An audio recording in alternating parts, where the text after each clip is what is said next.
ways, the most glaring problem is Section 21, labelled centralisation and reduction of PFI obligations. And this would take the PFI debts, which are currently tied to our hospitals and are being used to drag our hospitals down into the insolvency procedure and privatisation under the Health Act 2009, which again, this bill could do something about and does nothing about. So that's a glaring problem with the NHS legislation currently, that there is in existence a process for privatising hospitals, and that's not being removed by this. So those PFIs, it seems like a seductive kind of argument to say, oh, let's get them off the hospitals where they're causing such problems, let's centralise them all somehow, and then we could, maybe have more negotiating power. Unfortunately, while that's the way it's being sold, that's not actually the substance of it. Firstly, if you want to try and do something about contracts which were fraudulently entered into, it is not a very good idea to start severing the legal relations and passing those contracts to other parties. It makes it harder to do something about the problem. Secondly, once those debts are centralised into the Treasury, they will probably become part of sovereign debt, and we will all be condemned to pay for them out of our taxes forevermore. It will become impossible to do anything apart from what it is that the PFI lenders want, which is for us to pay them to go away. So really, this is exactly the dream of the PFI industry, to have this put forward as part of an NHS protection bill. This is the most extraordinary contract that this has gone in there. This idea has been pushed very, very forcefully upon NHS activists and upon left-wingers over the last few months. The city has really got its marketing act in gear, and people all over the place keep saying, oh yes, it would be a good idea to centralise them, wouldn't it? Oh, well, the people on the left are telling us this, and maybe this is really good advice. It isn't. It's advice coming straight out of the PFI lenders' mouths. What they don't want is for us to actually deal with the fact that this is, it looks to be a criminal scam. It's a premeditated scam to privatise our hospitals. You can look in the literature, for example, the Adam Smith Institute explained how PFIs will work in the late 1980s, and they're part of the privatisation plan.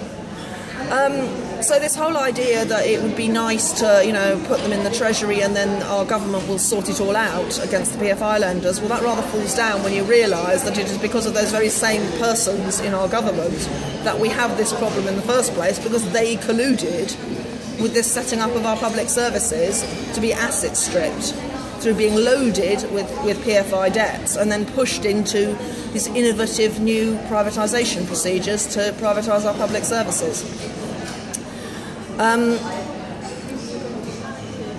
In short, it rather looks as though this most recent sudden revision of Alison Pollock's Reinstatement Bill has involved some trickery. It's not clear how that has happened, but there were problems with it before, and now it appears to have been hijacked entirely.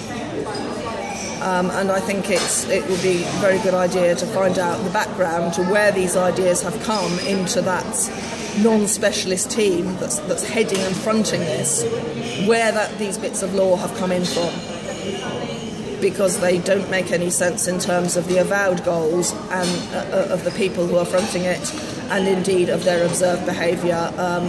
Both ladies, Professor Pollock and Ms Lucas, seem to be excellent people who really have their hearts in the right place, and it's very unfortunate to see that they're being turned around by legal tricks, and I think we need to get to the bottom of this and sort this out. It's good that there's been so much publicity around the NHS Reinstatement Bill, but the content of the bill does not at the moment match that narrative, so perhaps it's up for us activists now to actually draw the legal side of it in line with the narrative side of it, and then we may have something.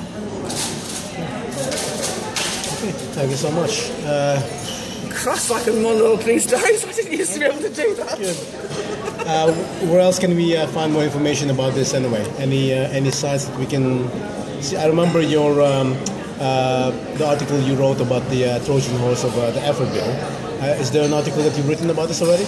No, I haven't. All I've been doing really is sending this around and highlighting it, because honestly, the situation seems to me to be that the highlighted parts are really quite blatantly problematic. They clearly don't belong.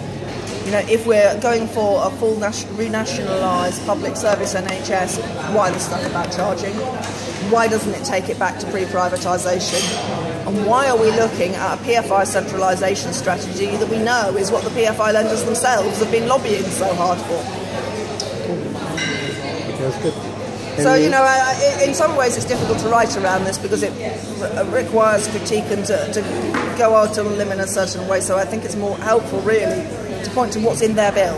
Okay. Then it's not my interpretation, it's not my opinion. It's just pointing out this is in there, that seems to have a perverse effect. How did it get in there? Let's explore why that's the case and really explore how we can get it out so that it can do the job more effectively. Okay. I think this is being presented by Caroline Lucas, and other MPs like Jeremy Corbyn and John McDonnell. Do you want them to contact you? Yes, Caroline said that I should contact her, so I'll do that. Fantastic. Lucy Reynolds. Okay, Dr. Lucy Reynolds, thank you so much. Okay, guys, this is Obi from Occupy News Network. I'll post it up on YouTube and on Facebook. Let's see if we can and then get it out there. Thanks. And yeah, if you could follow us, please, Occupy News Network on YouTube. Thanks.